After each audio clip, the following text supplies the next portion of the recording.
primeiros cuidados com a saúde bucal dos bebês. A odontologia preventiva ganha cada dia mais espaço em nossas clínicas e é impossível dissociar esse conceito dos cuidados com a saúde bucal dos bebês. Os primeiros 1.100 dias dos bebês, eles têm seus reflexos também para a nossa área, a odontologia. Afinal, é ali no comecinho da vida que os bons hábitos são imputados. Essa é uma vertente extremamente atual e vem se destacando nas palestras, discussões e artigos apresentados nos principais congressos de odontopediatria, pediatria e também de nutrição. Em meu protocolo clínico, abordo as orientações sobre os primeiros cuidados na etapa final do pré-natal odontológico e também na primeira consulta do bebê. Afinal, para atuar de maneira preventiva, a gente também precisa capacitar a família para proteger e cuidar diariamente da saúde bucal da criança. Nos próximos vídeos, eu vou apresentar para você os cuidados mais atuais e que farão a diferença em suas consultas. Primeiros 1.100 dias do bebê, período de ouro. A conta é simples. 100 dias do período pré-concepcional, mais 270 dias da gestação, mais 365 dias do primeiro ano de vida e os 365 dias do segundo ano de vida, totalizando os primeiros 1.100 dias do bebê. Esse período é considerado um intervalo de ouro e pode mudar radicalmente o destino da criança. O organismo do bebê está mais sensível às influências do ambiente e é nessa fase que acontece a maior evolução de crescimento e desenvolvimento do ser humano. São dias fundamentais para a formação do sistema imunológico, nervoso e também para a formação dos hábitos saudáveis. Por esse motivo, ações, orientações e intervenções positivas, elas repercutem na saúde e na qualidade de vida a longo prazo, ou seja, na vida adulta. Para nós dentistas, o principal assunto relacionado aos 1.100 dias é voltado para o desenvolvimento de bons hábitos alimentares, começando pela amamentação. Comprovadamente, a formação do paladar dos bebês tem início ainda no útero, quando eles começam a degustar o líquido amniótico, que muda de sabor de acordo com a alimentação da mãe. Ou seja, o comportamento alimentar desse bebê, ele começa a ser modulado ainda na gestação. O que acontece com o leite materno é o mesmo. Seu sabor sofre influências de acordo com a alimentação materna. Esse contato prévio com sabores reflete também na introdução alimentar e assim as preferências no paladar elas são construídas e podem ser moldadas nesses primeiros 1.100 dias de vida. Grande parte das famílias não conhece esses conceitos e a importância desse período. Levar esse tipo de informação para suas consultas faz toda a diferença no grau de consciência da família. Os reflexos de um bom período de amamentação e desenvolvimento de bons hábitos alimentares eles vão ser discutidos nos próximos tópicos. Amamentação. De acordo com a Sociedade Brasileira de Pediatria, a média de amamentação integral no nosso país é de 54 dias, equivalente a menos de 2 meses. Isso é muito pouco, considerando a recomendação mais atual de amamentação exclusiva por 6 meses. As razões para uma média tão baixa, elas são diversas, mas a falta de informação ela pode ser pontuada como a principal delas. Muitas vezes, o cirurgião dentista será o único profissional da saúde a abordar de maneira ampla e completa esse assunto. Por isso, é importante separar o momento da consulta de orientação para informar a gestante ou a mãe recém-nascida sobre a importância de diversos tópicos, como o colostro, o tamanho do estômago dos bebês nos primeiros dias de vida e ao longo dos meses, como acontece a apojadura, a pega correta, as fissuras mamilares, melhores posições para amamentar, a importância psicológica da sucção não nutritiva e a sua relação com a produção de leite, como continuar amamentando após a volta ao trabalho e também como verificar quais medicações são compatíveis com a amamentação. Se a mãe e a sua rede de apoio estiverem bem informadas e motivadas, a chance de sucesso na amamentação ela aumenta.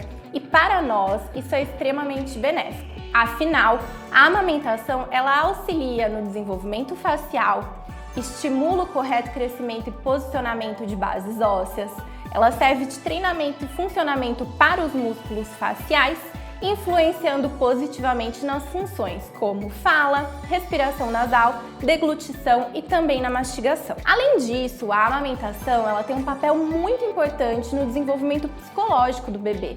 E dessa forma, se a sucção não nutritiva, que é a necessidade psicológica e afetiva de sucção, se ela for suprida através da amamentação, esse é um fator de proteção para que hábitos deletérios se instalem, que seria a sucção do dedo ou da chupeta. Dentro desse tópico, é importante ainda frisar que os freios linguais espessos e curtos, eles podem atrapalhar e dificultar, além de tornar a amamentação dolorosa para a mãe. Então, a etapa de diagnóstico de anquiloglossias, ela não pode ser negligenciada por você no exame clínico do bebê. Quanto mais cedo acontece o diagnóstico e intervenção, maiores as chances de a amamentação ser reestabelecida. Trabalhar com uma equipe multidisciplinar traz uma ótima resolução para os casos. Uso de bicos artificiais.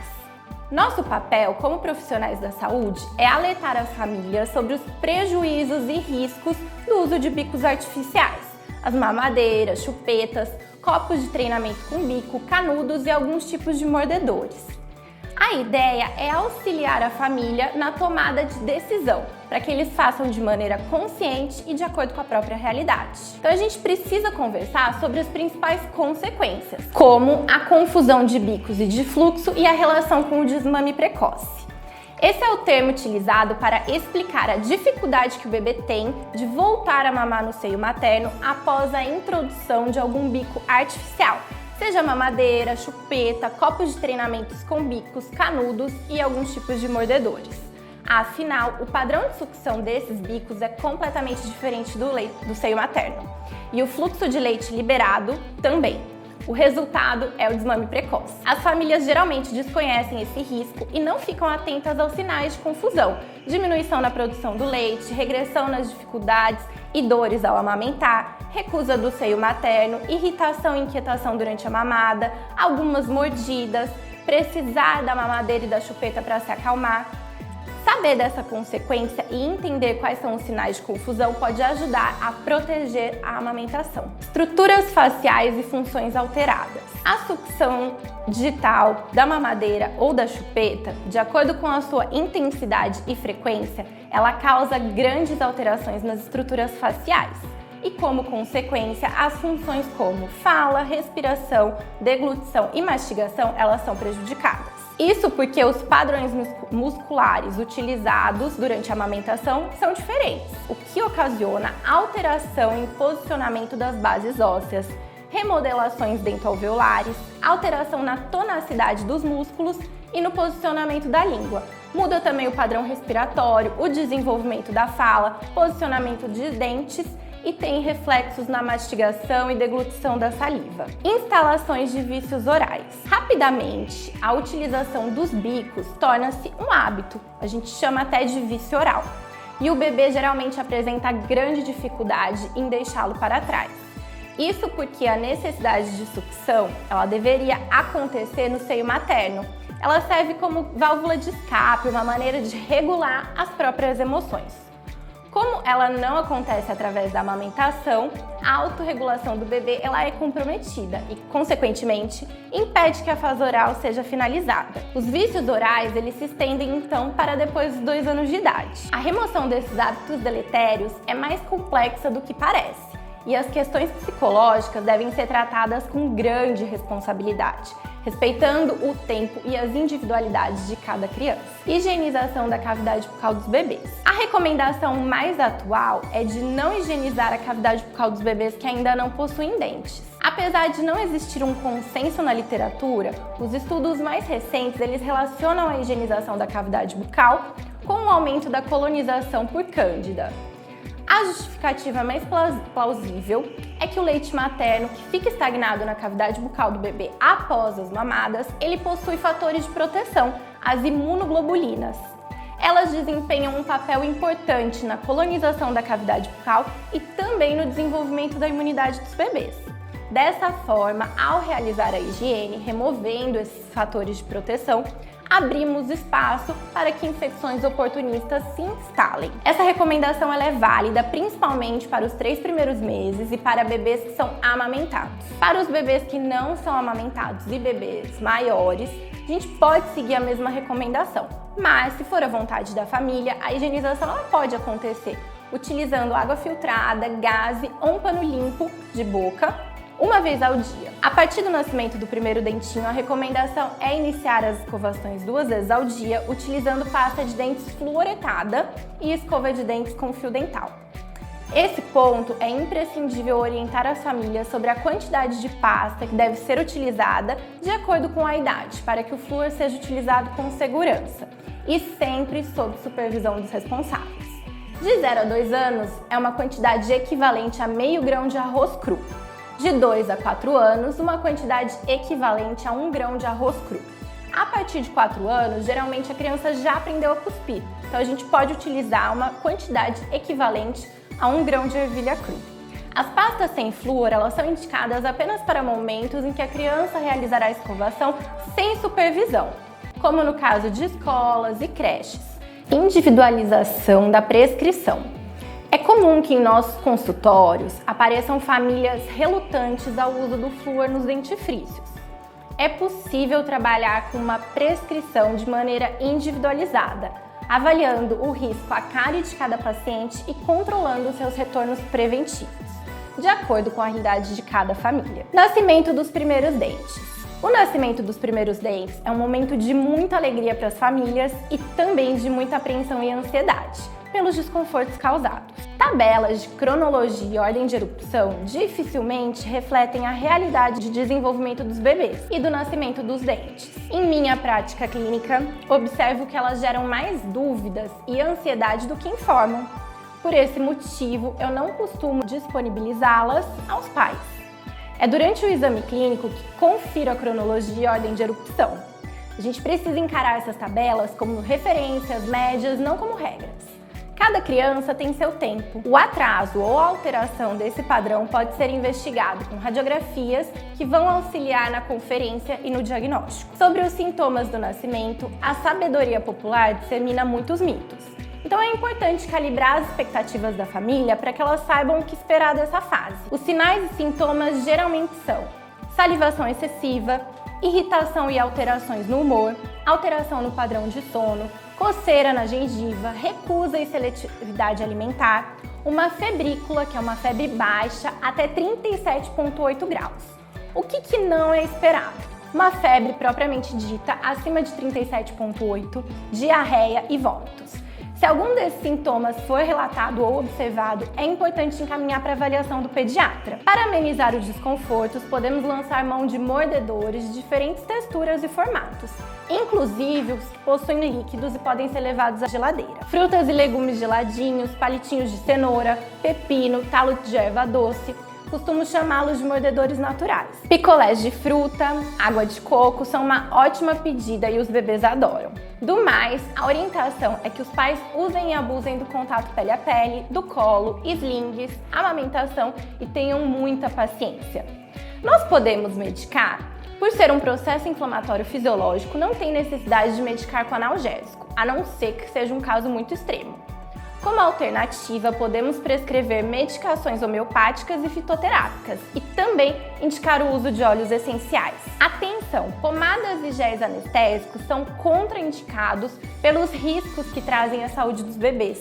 Em diversos países eles já foram retirados do mercado e inclusive o FDA já emitiu uma nota contraindicando a utilização desses produtos. Os riscos são de asfixia e sufocamento, porque o gel pode ser deglutido pelo bebê, anestesia à garganta e dificulta a deglutição da saliva e a respiração.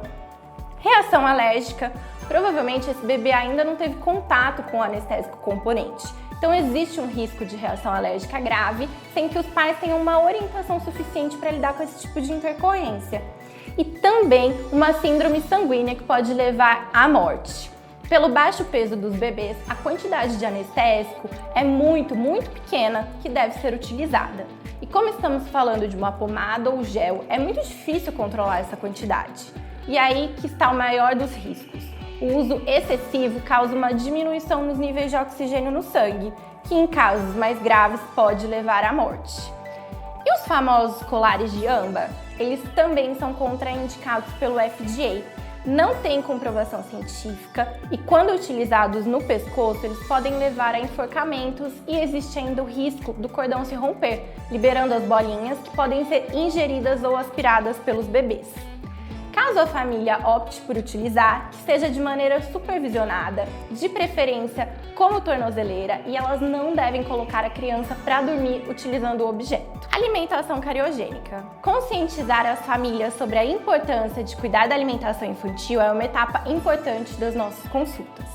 A abordagem dos 1.100 dias mudou um pouco a realidade alimentar de uma parcela da nossa sociedade, e isso tem sido muito benéfico no nosso dia a dia clínico. Crianças e bebês que vivenciam os 1.100 dias sem introdução de açúcar, de alimentos ultraprocessados e com uma dieta balanceada, provavelmente farão parte da geração zero cárie. Isso porque dentro desses grupos, do açúcar e dos alimentos ultraprocessados, estão os principais alimentos cariogênicos, os que são ricos em sacarose e glicose e em carboidratos fermentáveis. Mas antes de determinar para a família quais alimentos serão os vilões da saúde bucal, nós precisamos deixar claro que sozinhos eles não são capazes de causar a doença. Eles podem sim facilitar e agilizar o processo, mas só quando a higiene bucal ela não está satisfatória. É preciso unir o desequilíbrio alimentar e o desequilíbrio das escovações. Além disso, é preciso informar também sobre a influência da frequência de ingestão desses alimentos. A frequência de ingestão de alimentos com alto teor de sacarose e carboidratos fermentáveis, ela é mais prejudicial do que a quantidade ingerida. Isso porque a nossa saliva, apesar da capacidade de reequilibrar o pH bucal após o consumo desse tipo de alimento, promovendo a remineralização dos dentes, ela demora cerca de 2 a 3 horas para conseguir esse efeito. Então, se a frequência de ingestão é alta, a saliva ela não dá conta de restabelecer esse pH bucal. E se o pH permanece ácido por um longo período de tempo, acontece então um desequilíbrio no processo de desmineralização e remineralização dos dentes. E o processo de desmineralização acaba favorecido. O ambiente bucal fica então propício para o desenvolvimento da doença cárie. Explicar esse processo para as famílias ajuda na compreensão da necessidade de limitar a oferta dos alimentos açucarados para finais de semana e datas especiais. Nesse tópico, é importante ainda orientar que o leite materno ele não é capaz de causar a doença cárie. A literatura mais atual ela já comprovou que o leite materno ele não é capaz de reduzir o pH a um ponto crítico, ou seja, não acontece redução de pH suficiente para que a doença cárie se inicie. Por isso, orientar um desmame total ou noturno não traz benefícios para a saúde bucal. Quanto maior o nível de consciência e conhecimento da família em relação aos cuidados com a saúde bucal dos bebês e das crianças, maiores as chances de atuarem como protetores da saúde bucal dentro de casa. Eu acho que deu para você ter um pouco de noção da importância de abordar esses assuntos na consulta de primeiros cuidados com a saúde bucal do bebê. Eu espero que você tenha gostado do conteúdo. Se ficou alguma dúvida, se você precisa de algum artigo ou quer bater um papo sobre o assunto comigo, você pode me procurar nas redes sociais. O meu Instagram é @doutora.liveschiavuso. Muito obrigada!